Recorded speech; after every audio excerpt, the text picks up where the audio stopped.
Up next is Jeff Osborne from ISC and ICANN. ICANN route server, or root server, depending on who you're route or root, depending where you come from, server advisory committee. Jeff, as chair, is involved in trying to improve communications of the reality of technical needs and processes of the DNS to legislators and regulators who will increasingly have a major impact on how the internet works. This quick talk is an intro to the technical audience of what the government people are being presented to better explain how not to make bad mistakes in spite of good intentions. Please welcome Jeff. Thank you very much. Anything else, Jeff, you want to ask me? I think I'm pretty good. Good. I'm standing between you and lunch.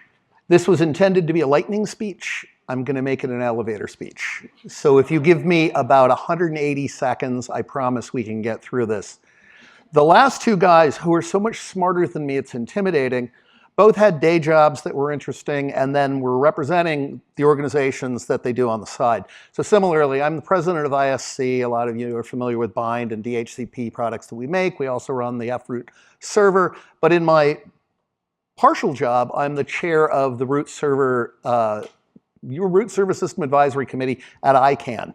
And holy mackerel, that's a whole different world. I've been involved with the commercial internet since Vampire Tap, Ethernet, and transceivers with it plugged and 3-meter bend radiuses and all that. This is a whole nother world. I think we don't realize how much the governments have let us get away with having a computer industry and an internet industry without messing with us. They're all in the background now working to make up for lost time. So I spend a remarkable amount of my time in rooms full of people who are very, very smart, but can't spell DNS if you spot them all the consonants. And so they're going to write the legislation that affects how we do things. How, with 10 minutes of their limited time, do you do this? And we started this process a while ago, and I got to ask the room full of people, like, who in here, like my mother, has a parent with a master's degree who has no idea what you do for a living? And like every hand went up. My parents have no idea what I do for a living. They haven't for 40 years. And so somehow we have to convince these people, don't mess with this. It works. It's okay. It's not worth you coming in and bothering us.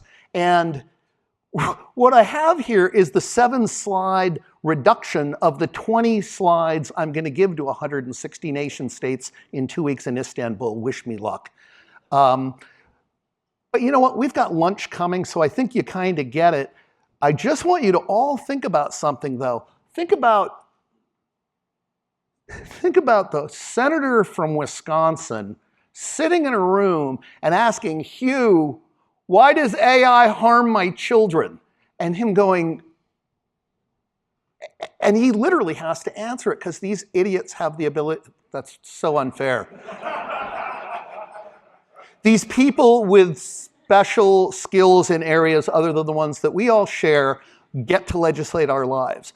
And so I would argue, find the people in your organizations who talk to those people and get a little bit involved because it's really actually very helpful. And I hope this was coherent, but I didn't want to stand in the way of you and lunch. So thank you very much.